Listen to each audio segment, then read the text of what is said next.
Chicos, toca ver la desarrolladora más controversial de internet. Vamos a ver de qué trata este tema. Esta es la historia de una creativa con grandes ideas, muchísimo talento y la ambición de comerse al mundo entero, pero que al darse cuenta de lo diferente que era este mundo al que ella conocía, terminó huyendo de todos aquellos que hablaban un idioma diferente. La historia de Funamusea. Funamusea, también conocido como Deep Sea Prisoner o Kekom y anteriormente Mogeko, es un artista, mangaka, desarrollador de videojuegos independientes y VTuber japonesa que lleva siendo activa en internet desde hace casi 20 años. A nivel personal no se sabe prácticamente nada de Funamusea, pues esta siempre ha sido sumamente reservada con su información. De hecho, lo único que se ha llegado a revelar sobre su persona es el ser japonesa, mujer y haber nacido un 10 de marzo en la prefectura de Kanagawa, aunque por información cronológica brindada por ella misma, se sospecha que podría haber nacido entre 1993 y 1994, estando actualmente en sus tempranos 30s. Funamusea fundó su sitio web el 21 de abril del año 2006, el cual funcionaba principalmente como una forma de exponer su arte al mundo y vender merch con esta, la cual era mayormente de personajes. ¿Por qué suena tan turbio esto? De videojuegos independientes de la camada de Yumeniki, además de sus personajes originales, claro, que con el tiempo veremos que de hecho a Funamusea le da mucho por crear personajes originales. Para poder entender bien la trayectoria de Funamusea hay que tener presente ciertos aspectos de su línea de trabajo primero. Como veremos más adelante, el trabajo de Funamusea en muchos casos suele tocar temas oscuros, a veces no de la mejor manera, pero la verdad es que nada tan terrible. Parte esencial del núcleo temático de sus trabajos suele girar en torno a temas delicados especialmente relacionados con la índole sexual, sobre todo el acoso y el abuso de diferentes maneras, además de, por aparte, en algunas ocasiones, utilizar imaginería reminiscente a aquella relacionada con la Segunda Guerra Mundial. Eso no viene de gratis, tiene una explicación y ahorita les van a ver por qué les estoy diciendo esto. El trabajo de Funamusea pretende ser transgresor y tocar temas pesados que se pueden llegar a volver delicados, eso es innegable, pero conforme su trabajo se fue volviendo cada vez más internacional, en algunos aspectos no llegó a conectar de manera tan orgánica con su público fuera de Japón. Y hago este énfasis en el público internacional porque la propia Funamusea ha atribuido la crítica recepción que muchos de sus trabajos han tenido fuera de Japón y la reputación un tanto controversial que se ha labrado en algunos sectores de la comunidad a plenamente un tema de choques culturales. El choque cultural es un fenómeno en el que ciertas ideas o valores son interpretadas de maneras diferentes en diferentes entornos socioculturales. Y es el motivo por el cual a lo largo de todo el mundo existen valores, tradiciones o simplemente formas de pensar y de vivir, las cuales en algunas sociedades están perfectamente normalizadas y son bien aceptadas y en otras resultan impactantes o chocantes. Y en el caso de Funamusea, tener este concepto presente es muy importante porque ella atribuye muchas de las diferencias y choques de ideas que han tenido con diferentes comunidades con respecto a su trabajo justamente a este propio choque cultural. Mantengan eso presente a lo largo de todo el video. Funamusea mantuvo en activo su portal y perfiles en plataformas como Tumblr, mayoritariamente a punta de fanart y contenido fandom durante aproximadamente 6 años, tiempo en el cual comenzó a formarse una base de seguidores un tanto consistente. Pero alrededor del año 2011, Funamusea comenzó a llevar a cabo un proyecto un tanto más ambicioso, un proyecto con una continuidad conjunta definida a través de varias producciones y proyectos basados en sus personajes originales. Y como inicio de este proyecto, Funamusea en el año 2012 publicó el que es probablemente su trabajo más icónico y famoso hasta la fecha. Mogeko Castle fue publicado el 1 de abril del año 2012, creado utilizando el motor RPG Maker 2000 para Windows y Mac OS. Mogeko Castle fue el primer proyecto grande de Funamusea y desde su publicación llamó muchísimo la atención tanto dentro del fandom existente como del público en general, pero esto vino con su respectiva dosis de crítica y polémica. Entrar en detalle sobre la historia del juego es bastante extenso y abierto a la interpretación, pero a muy grandes rasgos Mogeko Castle cuenta la historia de Yonaka Kurai, una chica de preparatoria que va a dar a un mundo onírico en donde queda atrapada en un castillo habitado por criaturas con forma de gato llamados Mogeko. Y a lo largo del juego este presenta los desafíos y obstáculos que Yonaka tiene que atravesar para poder escapar de dicho castillo y de esta dimensión. El juego es una experiencia interesante por sí mismo y en su momento fue considerado uno de los grandes juegos de RPG Maker, lo cual no es decir poco. Y aunque la aceptación de Mogeko Castle venía de parte de la mayoría, la controversia venía principalmente con respecto a las temáticas que se tocan en este juego. De nuevo, esto es a muy grandes rasgos porque el juego es bastante extenso y con varios finales, pero a lo largo de todo el juego se mantienen presentes estos mismos temas relacionados al abuso y al acoso sexual. Esto reflejado principalmente en los Mogeko, quienes son presentados como personajes pervertidos con una gran afición hacia las chicas de preparatoria, y que a lo largo de todo el juego hablan constantemente de cómo quieren pueden y van a abusar de Yonaka. ¿En Eso además serio? de insinuaciones bastante explícitas de Durísimo, naturaleza incestuosa entre Yonaka y su hermano, y en general la forma en la que el abuso sexual es uno de los núcleos temáticos del juego. Eso junto con el hecho de que en ese entonces, tanto en nombre como en imagen, Funamushi se presentaba como simplemente Mogeko. Hay que aclarar que hay mucha especulación con respecto a muchos de estos temas y hay algunas cosas que no se tienen tan claras, más que nada por barreras de idioma, como el hecho de que se suele decir que la palabra Mogeko es una contracción en japonés que significa básicamente tocar niños, pero realmente esto es en una gran proporción una especulación de la cual no se tiene una certeza sobre el verdadero origen de la palabra, a pesar de que está bastante bien aceptada, pero no es una certeza. Pero fuera de eso sí se le llegó a cuestionar a Funamushi algunas cosas, como el hecho de que esta sintiera tantísima afinidad a los Mogeko, hasta el punto en el que ella insistía en que no quería que estos se les dieran connotaciones negativas, a pesar de que, bueno, los escribió de la manera en la que los escribió, y también el hecho de que en este punto de la historia ella utilizaba Mogeko como nombre y también utilizaba la imagen de estos para representarse. Yo sé que a lo largo de todo este video le he llamado Funamushi, pero es por conveniencia. En este punto de la historia ella utilizaba el nombre Mogeko. Y últimamente la forma en la que este respondió a estos cuestionamientos fue inesperada, por decir de menos. Funamushi aseguró que ella no veía el tema del abuso a menores como algo tan delicado, porque en ese entonces en Japón era algo que era súper normalizado y que la gente estaba súper desensibilizada entre ello, simplemente porque sucedía con tantísima frecuencia. Y no sé, pero si mal no recuerdo, la realidad es que el japonés en los 90s y tal vez inicios de los 2000s todavía tiene esa cultura de no querer hacer escándalo de algo, ¿no? Que no se haga ruido, de no incomodar a los demás.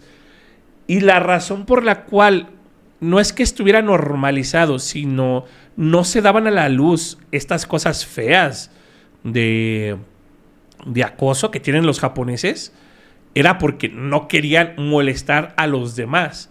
Porque de hecho, no sé qué tan cierto sea, pero me comentaron una vez que incluso las autoridades, digamos en este caso un profesor, sentía como molestia que tú le dijeras que estaba pasando una situación mala. Y es por eso que se evitaba este tipo de cosas. Más recientemente he visto que todavía sigue este tipo de actitudes por parte de los japoneses, pero ya se han ido erradicando más. Ya hay más auxilio cuando se notan este tipo de cosas. Entonces sí puede ser que en ese momento no es que estuviera normalizado, simplemente bajo el contexto del japonés, que era muy cerrado y muy cohibido, no se externaba ese tipo de situaciones por el temor de incomodar a la persona a la que se lo externabas. Totalmente diferente cuestión cultural a como somos acá, ¿no? Acá te dicen algo malo y nos vamos a las piñas. Luego. Y por eso no veía nada morboso ni raro en el hecho de volver estos temas el núcleo temático de su obra, ni tampoco empatizar o tener simpatía y utilizar como imagen y nombre personajes como los Mogeko, y que ella esperaba que el resto de la comunidad y el mundo pudiera entender esto e interpretarlo de esta manera. Y por eso es que les dije antes que tuviera muy presente el concepto del choque cultural, porque este tipo de situaciones son el mejor ejemplo de eso. Y que vamos a ver, realmente el verse cegado por este asunto de choque cultural tampoco es algo inherentemente malo, en realidad es algo bastante normal para cualquier persona. Claro. Todos estamos condicionados por el entorno y la sociedad que nos crió, y es normal el ser ignorantes ante aspectos socioculturales ajenos a los nuestros propios. Pero lo importante de todo esto no es ese detalle, sino la forma en la que uno reacciona y se adapta a estos para poder tener un mejor entendimiento y una mejor adaptación al mundo, especialmente cuando tú estás queriendo ofrecer un producto, y esto va a seguir siendo muy relevante. Pero a pesar de todo, estas controversias realmente ayudaron a sedimentar el juego como un verdadero clásico de su tipo, y a Mogeko, mejor dicho, Funamushi, como un nombre a tener en cuenta en la comunidad de creadores independientes. Aunque últimamente una parte de las críticas sí que le llegaron a resonar, y fue ahí donde cambió su nombre a Funamushi o Deep Sea Prisoner. porque decía no querer que su nombre se relacionara tan directamente con connotaciones tan negativas, a pesar de que fue ella misma quien escribió así a los Mogeko, pero el punto es el mismo. Tras el éxito inicial de Mogeko Castle, Funamushi siguió desarrollando el llamado Deep Sea Universe con el resto de obras de este universo compartido, publicando en diciembre de 2012 The Great Garden, en 2013 Wada no Hara and the Great Blue Sea y en 2014 Ice son un buen de juegos que aunque no fueron tan virales como Mogeko Castle, tampoco fueron tan criticados ni fue objeto de tanta controversia, y fue bien recibido por los seguidores de Funamushi a lo largo de todo el mundo gracias a la colaboración de personas que brindaron apoyo con la adaptación y la traducción de estos juegos. A lo largo de todo este tiempo, Funamushi de hecho se había hecho de una fanbase estable y fiel que en una buena proporción estaba conformada por jugadores internacionales, y de hecho eso va a ser un factor muy importante a tener en cuenta. El fandom de Funamushi es en su mayoría internacional, y el choque entre esto y los propios intereses de Funamushi vendría cuando una minucia hizo que algunas personas cuanto menos comenzaran a arquear una ceja ante el trabajo de Funamushi, y que por raro que suene, esto salió a relucir consecuencia de un calendario. Durante estos años, además de su trabajo en sus videojuegos, Funamushi seguía siendo muy activa como artista tanto en su sitio web como principalmente en Tumblr, en donde publicaba trabajos propios y comisiones de arte. Y como parte de esto, Funamushi tenía la costumbre de anualmente diseñar calendarios alegóricos con arte incluyendo a sus personajes, y fue concretamente con el arte alegórico a enero del calendario de 2013 que se encendió la polémica cuando usuarios en Tumblr comenzaron a resaltar que el fondo de esta ilustración aparentaba incluir la llamada bandera del sol naciente. Para entender por qué esto fue motivo de controversia hay que la primera bandera de Japón del sol naciente fue la bandera de la guerra mundial, ¿no? japonés entre los años 1870 y 1945, y no es casualidad que la hayan dejado de usar justo cuando terminó la Segunda Guerra Mundial. El ejército imperial japonés, o en general el imperio japonés, tiene una historia muy oscura, cargada de crímenes de guerra, violaciones a los derechos humanos, violencia, colonialismo, segregación, y todo esto durante su periodo expansionista, que fue, de nuevo, de 1870 a 1945. Con cosas que van desde haber formado parte del eje durante la Segunda Guerra Mundial hasta ser los perpetradores de horribles experimentos con humanos, y con anécdotas como la del Escuadrón 731 principalmente y muchas otras que chinos y coreanos. Y eso tuvo un impacto tal que durante muchísimo tiempo y en algunos sectores del mundo a día de hoy todavía no sería exagerado decir que la bandera del imperio japonés es el equivalente a la esvástica en Europa y Occidente. Y los países más afectados por esto fueron justamente Corea y China, que en este caso es casualmente dos de los países de donde más venían los fanáticos y los seguidores de Funamushi.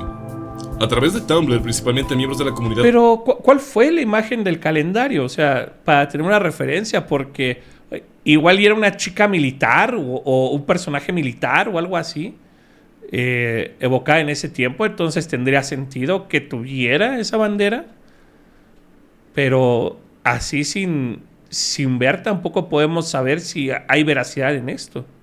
Surcoreana de Funamushi comenzaron a sacar a relucir este tema de la bandera junto con otras instancias en las que Funamushi aparentaba hacer referencia al Japón imperial en contextos en los que realmente no pintaba nada, lo cual para muchos resultó de muy mal gusto y en algunos casos más extremos, llegando a acusar a Funamushi de ser nacionalista extrema y apologista al imperio. Pero incluso si algunas de estas acusaciones podrían ser un tanto sacadas de proporción, esto fue lo que propició el primer encontronazo de Funamushi con la comunidad coreana. En un principio, ante estas acusaciones, Funamushi realmente no se disculpó ni se retractó, sino que trató de justificarse apoyándose de nuevo en el tema del choque cultural, pues en el Japón actual, aunque la bandera del sol naciente sí tiene ciertos tintes nacionalistas, no necesariamente implica apoyar ideas afines a las de la época del imperio, y en algunos contextos se usa imaginaria similar en la actualidad.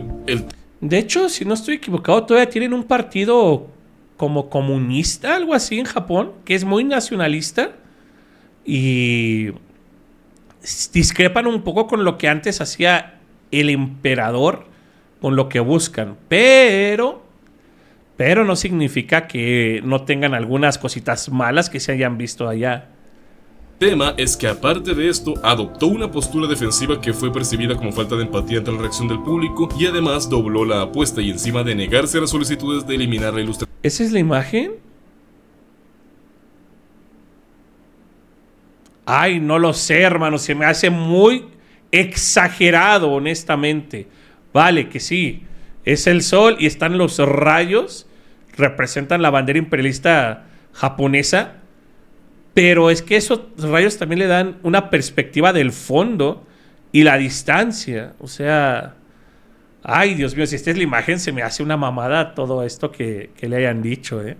De sus plataformas, en las siguientes semanas realizó más de estas ilustraciones en varias de sus plataformas, incluida Tumblr. Mira, esta sí se ve totalmente intencional. Esta, son rayos del sol. Es que, ¿cómo dibujas los rayos del sol, men? O sea, este sí lo veo como que lo hizo intencional, pero aún así tampoco es... ¡Wow! No, Dios mío, uy. Pero fue justo en Tumblr que esas mismas comunidades le comenzaron a sacar en cara el material que publicaba ahí, concretamente una serie de ilustraciones en donde se veía a Sal, el antagonista de Wada no Hara en The Great Blue Sea, abusando sexualmente de la protagonista del juego, lo cual muchos no recibieron bien, no solo por la apariencia juvenil de los personajes de este juego, sino por la misma fijación aparente con el abuso sexual que ya tenía a muchas personas arqueando una ceja, incluso desde el primer lanzamiento de Mogeko Castle. Esta situación de hecho le trajo bastante atención no deseada a Funamushi, al punto en que esta terminó no solo eliminando dichas ilustraciones de su cuenta de Tumblr, sino la cuenta completa, además de abandonar su página web principal para migrar a un nuevo portal de nombre funamushi.com, en donde publicó todo su trabajo junto con un remake completo de Mogeko Castle en el que llevaba trabajando desde hace más de un año, y restringió el acceso a todas las direcciones IP provenientes de Corea del Sur, eso junto con descontinuar todas las traducciones oficiales de todos sus juegos a coreano, efectivamente eliminando el acceso de la comunidad coreana a su trabajo y aislándose totalmente de este mercado. A ver, como digo, realmente uno podría debatir si estas acusaciones están o no sacadas de proporción, pero el punto es que mucha gente, la mayoría del público restante, vio esta aproximación que tomó de simplemente bloquear totalmente a esa comunidad con la que estaba teniendo una riña como una gran falta de tacto y una manera de huir del conflicto. ¿Pero por qué? O sea, si no hay forma de ganar ese conflicto, te están acusando de básicamente el equivalente a ser un Nancy. Entonces, ¿para qué seguir ahí? Obviamente, pues si no les vas a hacer cambiar de opinión porque ya te estás juzgando por lo que dibujaste, pues, o sea, ¿qué querían? ¿Que siguiera? ¿Que ya no hiciera nada? ¿Que siguiera recibiendo todas las puteadas? No sé, se me hace demasiado exagerado. Y sí, tenemos en claro que siendo su plataforma y su trabajo, Funamushi tenía el derecho de restringirlo ante quien ella quisiera, pero el punto no es ese. El punto es que esta decisión se sintió como darle un portazo a una comunidad entera solo porque no quiso lidiar con el pequeño porcentaje que le estaba dando problemas o generando incomodidad. Y esto hizo ver a Funamushi como una persona que simplemente prefería evitar la fatiga y que cuando un grupo pequeño le estaba dando problemas, agarrar a todo el grupo grande en donde estaba conformado ese grupo más pequeño y simplemente sacarlos de ahí. Y querrás que no, eso siente un precedente y no se ve para nada bien cuando uno es una persona de cara al público, porque al hacer esto no solamente se veía como una persona poco empática, sino que parecía que estaba dispuesta a darle la espalda por asociación a una parte entera de su comunidad que encima había sido clave para su crecimiento internacional, solamente por no querer lidiar con la minoría que le estaba molestando. Y ahí fue donde probablemente... Pero, o sea, eso es cierto, pero ¿por qué? O sea, ¿por qué se le tendría que obligar a ella a lidiar con esa minoría? Se sembró una semilla en donde Funamushi era un intento de querer evitar ese tipo de roces culturales. Más adelante probablemente consideraría el hecho de retirarse un nicho japonés con tal de no tener que lidiar con esas diferencias, pero eso hasta ahorita no había pasado, porque pues quién sabe, tal vez fue algo de simplemente una vez y no volverá a pasar. Aunque también cabe decir que en su momento no es que se haya hablado muchísimo de esta situación, porque justo estuvo solapado por el lanzamiento del remake de Mogeko Castle, una versión refinada del juego con contenido adicional y que en un sentido técnico es muy superior en todos los aspectos a su predecesor, que además fue este el que alrededor Hola, Sol. de esos años se viralizó de manera masiva y opacó totalmente todos los acontecimientos recientes que podrían haber o no motivado la migración del sitio web y el material de Funamushi, siendo que de hecho la mayor parte de su público ni siquiera se llegó a enterar, y fue justo el éxito del remake de Mogeko Castle lo que trajo a un gran público nuevo que no estaba ni enterado de estas hace honor a su nombre. Público que llegó principalmente de Japón, sí, pero también de Estados Unidos y especialmente de Hispanoamérica y España debido a los cientos de youtubers que hicieron series y videos de este remake. Esta información será relevante más adelante. A lo largo de los siguientes años y gozando del éxito que le trajo el remake de Mugeko Castle, Funamuse se mantuvo relativamente fuera de problemas y comenzó a expandir su universo a través de varias publicaciones y adaptaciones de sus obras en formato de manga, al igual que comenzó a desarrollar su faceta de creadora de contenido, principalmente a través de streams en YouTube. Y de esta faceta cabe decir que realmente se mostró que Funamuse nunca supo manejar la parte más de cara al público en el sentido de sus interacciones y reacciones a su fandom internacional. Este detalle es algo complicado de corroborar o de ejemplificar, pues actualmente mucho del material y contenido de esta época de Funamuse no solo está mayoritariamente en japonés, sino que está casi que totalmente detrás de un paywall, pues las retransmisiones de sus streams son exclusivas para miembros de su canal de YouTube y suscriptores de pago en Twitch. Así que esto está principalmente fundamentado en testimonios de seguidores y recopilaciones en distintas fuentes. Funamuse en sus streams generalmente solo se dedicaba a adelantar su trabajo, dibujando y de vez en cuando simplemente charlar con su comunidad. Si eres buena china, ¿sabes chino? ¡Claro! Que aún en ese punto era bastante internacional, aunque los streams se manejaban únicamente en japonés e inglés. Y de esta época se comenta que Funamuse no parecía sentirse en comodidad estando tan expuesta ante un público que era culturalmente tan distinto al entorno al que ella estaba acostumbrada, porque sí, la cultura de internet también se ve afectada por fenómenos geosociales. Muchas de las personas que consumían su faceta de streamer o influencer se llevaron una imagen de Funamuse como alguien poco entrañable, un tanto apática y que en general no parecía congeniar con personas fuera de su misma burbuja social, la cual, recordemos, era realmente la mayoría después de la viralización de su trabajo. Pero es que eso es normal, hermano, eso es normal, principalmente porque pues es donde está cómoda. Su nicho japonés es la que lo entiende. O sea, es normal que los que somos de fuera veamos mal muchas de sus acciones, la juzguemos y la critiquemos. Pero también fíjate que eso en Japón no pasa, ¿no? O sea, eso como que acá se sobreexpone, pero allá es, esto no me gusta, bye, y listo. No hay más mame con respecto a eso. Junto con esa desconexión aparente de gran parte de su público, muchas de las críticas antiguas volvieron a salir a relucir justamente de esta comunidad que no conocía mucho del trabajo anterior de Funamuse, reabriendo heridas viejas, cuestionando la moralidad de su trabajo y recibiendo con indignación la forma en la que ésta se escudaba diciendo que en Japón habían cosas normalizadas que los occidentales simplemente no habían entendido, lo cual hizo que en este lado del fandom se comenzara a tenerle cierta animosidad a Funamuse de manera personal. Como era de esperarse, esta vez la atención negativa fue considerablemente mayor a la primera vez que Funamuse se vio envuelta en polémicas, y debido a su respuesta ante las primeras acusaciones por su parte y las temáticas de sus juegos, y su reacción de banear a los usuarios coreanos durante la polémica de la bandera del sol naciente, se le llegó a catalogar en los casos más extremos como una ultranacionalista, xenófoba o incluso racista. Eso junto con las acusaciones de fetichizar y apoyar el abuso, la pederastía o el incesto debido a su arte de años atrás, con comentarios muy agresivos hacia su persona, llegando hasta el punto de decirle que era una persona horrible y que debería de matarse. Como era de esperarse, esta vez la atención negativa fue muchísimo más pesada y muy probablemente esta le llegó a afectar mucho más a Funamuse a nivel personal, al punto en que esta de hecho llegó a dar declaraciones mucho más íntimas y mucho menos a la defensiva, pues de hecho esta vez lanzó un comunicado un tanto extenso detallando su posición actual con respecto a las controversias que le estaban afectando.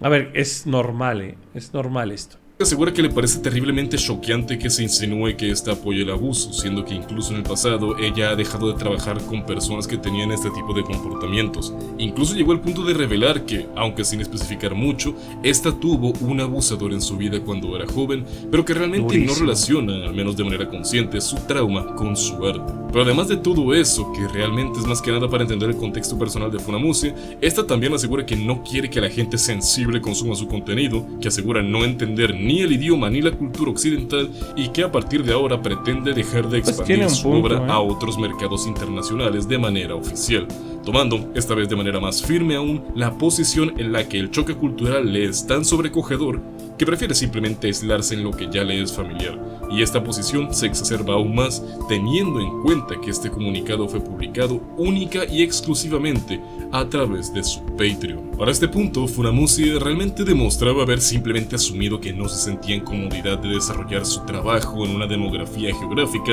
que no fuera la suya propia, debido a todo. Pues está eso bien, ¿no? O sea, al final uno tiene la comodidad de estar donde quiere estar. El tema es cuando el resto se quiere meter porque sí. Aún así, bueno, las comportaciones o los comportamientos o las cosas de los juegos que hace, pues son mal vistas para el resto del mundo. Pero bueno, si para su nicho es algo, al final no está haciendo daño a nadie. O sea, al final es simplemente quiero hacer este juego, tiene este tipo de historias, quiero hacer estas ilustraciones, tiene este tipo de historia, porque es historia de mi país, porque es historia de esto, porque es cultura que pasó aquí. Son cosas que acá pasan, son cosas que acá suceden. Entonces, pues, son de acá. Es como, por ejemplo, si, no sé, en algún juego mexicano todo está basado en la narcocultura y eso, y viene pues, alguien de fuera y dice, no, ¿cómo ponen esto? Esto es muy ofensivo, la gente que muere. Yo, es que, güey, es la realidad de acá. No está bien para el mundo, no, pero pues tampoco vamos a engañarnos, a decir que no pasan estas cosas, porque al final de cuentas esto es una forma de mostrar lo que pasa día a día. Y querer que no se muestre simplemente porque una población que ni siquiera vive ese contexto quiere que no pase así, pues tampoco, ¿no?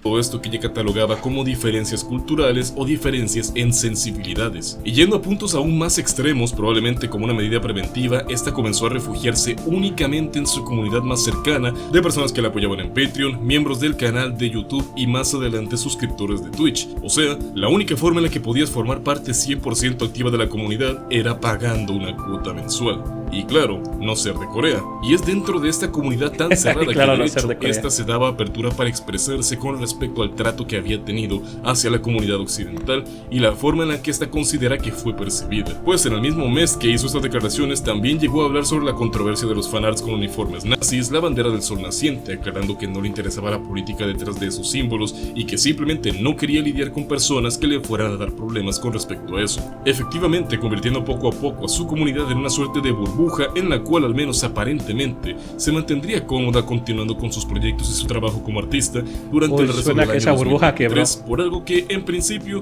fue una decisión tomada puramente por su propia comunidad. Eso al menos en apariencia, pues en realidad la única ocasión después de agosto de 2023 en donde Funamushi se mostraría interesada en ser activa en el internet occidental fue en febrero del año 2024. En una ocasión en la que la VTuber canadiense Dokibird hizo un llamamiento buscando animadores e ilustradores para un proyecto, ante lo cual Funamushi quiso presentar su trabajo. ¿Cuál es el problema con esto? Esta acción llamó la atención de varias personas que le habían estado tratando de seguir la pista o entrar en contacto con Funamushi desde que se fue de la comunidad occidental, pues en este post llegaron a aparecer hasta 12 casos en donde, aparentemente, Funamushi tenía comisiones atrasadas y sin actualizar a sus clientes desde hace más de un año. 12 comisiones de arte y rigueo de Live2D sin entregar por un total de $47,000. Y todas estas comisionadas por, casualmente, creadores de contenido y VTubers occidentales, cual volvería a relucir más adelante. Y siendo que después de tanto tiempo finalmente Funamushi decidió volver a sumarle la cabeza a estos clientes insatisfechos, vinieron a reclamarle que por qué en vez de estar buscando más trabajo, no termina primero de entregar el que ya tiene pendiente. Esto llevó a que se realizaran varios documentos a manera de advertencia, pintando a Funamushi como un artista irresponsable que tendía a desaparecerse por semanas de corrido sin avisar ni dar actualizaciones, y con quien era imposible ponerse en contacto, e instando a quien sea que hubiese comisionado a Funamushi a exigir reembolsos, pues esta era una trabajadora poco confiable. Y esto, como de costumbre, terminó sobrecargando tremendamente a Funamushi, que intentó dar explicaciones sobre que su familia tiene deudas muy grandes y severos problemas económicos. Nada, hermana, nada. O sea, te puedo pasar no sé, las diferencias de que, ok, tu cultura no la entendemos, quieres dibujar eso, quieres plasmar eso en tus juegos, te lo paso, güey. Pero ya no entregar trabajos por los cuales te están pagando una pasta durísima, eso no, canija, eso no. para luego directamente amenazar con quitarse la vida debido al hostigamiento. Poco después se limitó a pedir disculpas y dar aclaraciones para asegurar que paulatinamente reembolsaría los montos debidos, aunque sí aclarando que el monto de la deuda no era de $47,000, sino de $15,000, y realmente no se tiene tanta certeza de qué terminó pasando con esto o si ya se terminó de reembolsar todo, pero el tema no ha vuelto a salir a colación desde ese entonces. Pero este suceso fue probablemente lo que terminó sellando el trato en donde la interacción de Funamushi con el internet occidental pasaría a ser mínima y totalmente unilateral, tomando las dos medidas que más han llegado a resonar y probablemente de las que la mayoría de la gente ha llegado a escuchar. Pues Funamushi estableció que estaba total y terminantemente prohibido utilizar su arte como iconos, fotos de perfil o banners en cualquier medio o red social, pues no consiente ni permite que nadie que no sea ella misma utilice su arte para representarse en internet, lo cual es absolutamente imposible de imponer, especialmente con lo viral que llegaron a ser sus creaciones en el momento. Incluso es muy posible que alguna persona X que esté viendo este video tenga una foto de perfil con arte de Funamushi. Pero lo que más llamó la atención de estas medidas fue cuando Funamushi aplicó nuevos bloqueos a su página web y a las traducciones de sus juegos, esta vez no solo a un país, sino a cualquier persona que utilizara un navegador en español, y baneó totalmente las IPs de España, México, todo Centroamérica y el Caribe, Venezuela, Colombia, Ecuador, Perú, Bolivia, Paraguay, Chile y unas semanas después Argentina y Uruguay. Funamushi había oficialmente expulsado a todo el público hispanohablante de su comunidad, y la cereza del pastel de esto es que para ese punto en 2024 el público principalmente latino era el que conformaba la gran mayoría de seguidores de Funamushi, y por supuesto eliminó las traducciones oficiales al español de todas y cada una de sus obras. Las decisiones de Funamushi han sido duramente criticadas por prácticamente que todo el mundo, y una gran proporción de su comunidad. No veo mal las medidas tan radicales que está tomando, porque al final es su paz, ¿no? Pero lo de estafar gente y no entregar el trabajo, eso sí está mal. Podrás bloquear todas las IPs del mundo, pero hermano, eso no te salva ni en tu propia comunidad. Ha pasado de querer respetarle su derecho a restringir su trabajo como le plazca, a pensar que Funamushi simplemente es una persona que quiere crear trabajo para el público, pero que no quiere lidiar con ese público. O bueno, en su defecto, que maneja las críticas de manera horrible y es demasiado sensible para su propio bien. Y por supuesto que esto ha afectado en gran medida la percepción de su persona, la recepción de su trabajo, y hay algunos sectores que dicen directamente que en el momento en que esta baneó a la comunidad hispana directamente, mató a su fandom entero. Y claro, hay una gran proporción de gente que atacha directamente de ser mala persona, que no le interesa su fandom, que solo le presta atención a los que le dan dinero, entre una larga lista de acusaciones, incluidas las antes mencionadas como de ser racista, xenófoba, etcétera, etcétera, etcétera. Y siendo sincero, por un lado es una apreciación entendible por parte de su comunidad, pero al mismo tiempo puede que no todo tenga necesariamente que tener tanta profundidad y ser tan dramático.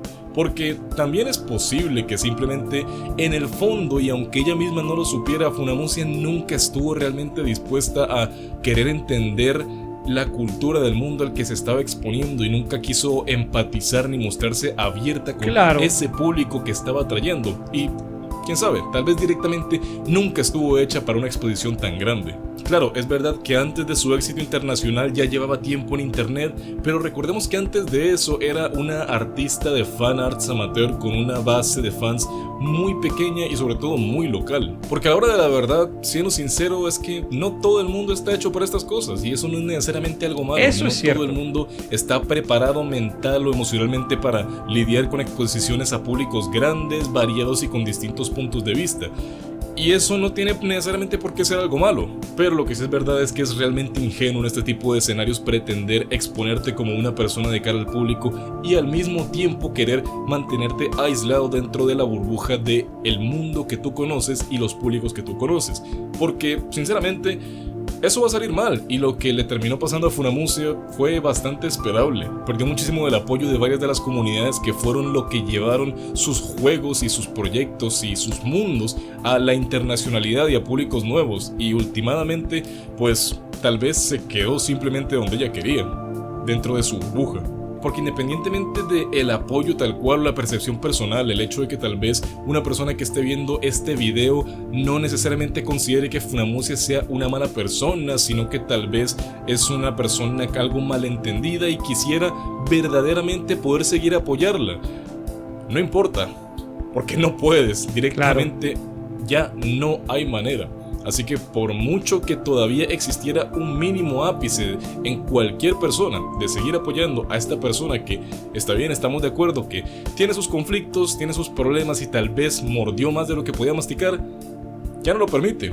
Literalmente cualquier persona que esté viendo este video, de no ser por el uso de una VPN o que viva fuera de un país hispanohablante, no tiene manera oficial de apoyar de ninguna manera a Funamuse. Y el resultado final de todo esto quedó en que a mediados de 2024 Funamuse anunció a través de Instagram y Blue Sky que cesaría de manera indefinida el desarrollo de videojuegos y que de momento se centraría únicamente en arte de manera casual, sin trabajar en comisiones, dejando unos 4 proyectos en suspensión y solo dedicándose de vez en cuando a streamear en YouTube y Twitch para sus miembros y seguidores de pago, quedándose con una pequeña comunidad mayormente japonesa que la sigue apoyando a día de hoy.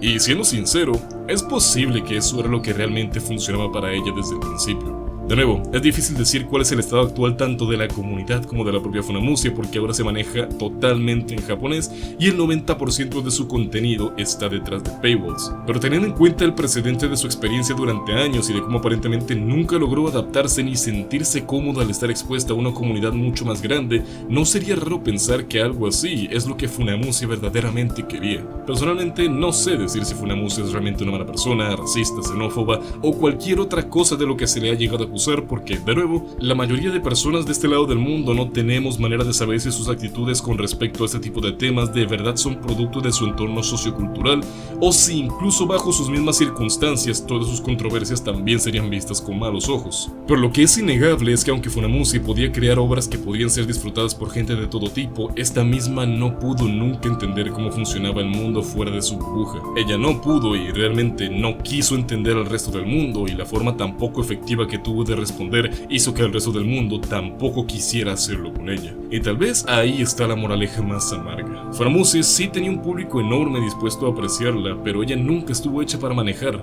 un público enorme en primer lugar. El choque cultural, el peso emocional, las dinámicas sociales de internet, las críticas, los malentendidos, el lenguaje, las expectativas, todo eso terminó siendo demasiado grande para alguien que siempre funcionó mejor en pequeño. Y al final regresó exactamente a eso, su pequeño espacio, su idioma, su gente cercana, donde nadie le exige ser más de lo que realmente puede manejar. No fue necesariamente maldad ni intolerancia y tampoco un crimen cultural de algún tipo. Fue simplemente un artista que al volverse global sin querer se dio cuenta demasiado tarde de que no estaba hecha para eso. Y en un todo, tal vez esa es la lección final de todo este caso. El talento puede cruzar fronteras, pero no siempre la persona está lista para cruzarlas con él.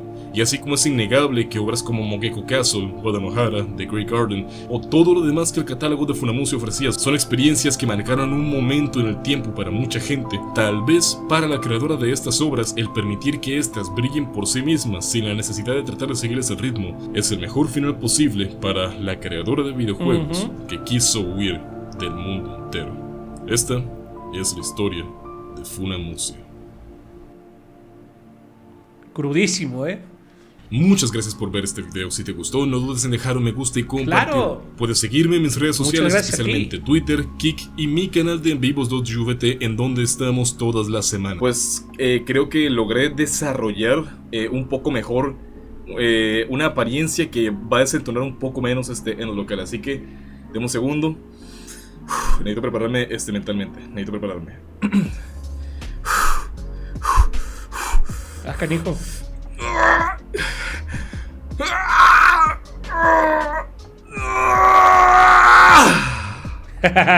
Hostia, coño, Hostia, si hace mucha presión me maría en la vida real. Coñazo, madre. Además, puedes apoyar mis proyectos de terror, historias desde la tumba y psicosinfonía en YouTube, Spotify y Amazon Music. Los links están en la descripción. Suscríbete si no lo has hecho. Y como siempre, yo soy Dochi. Hasta la próxima. Muchas gracias, Dochi, por este video de la desarrolladora más controversial de internet. Y muchas gracias a ustedes por verlo conmigo.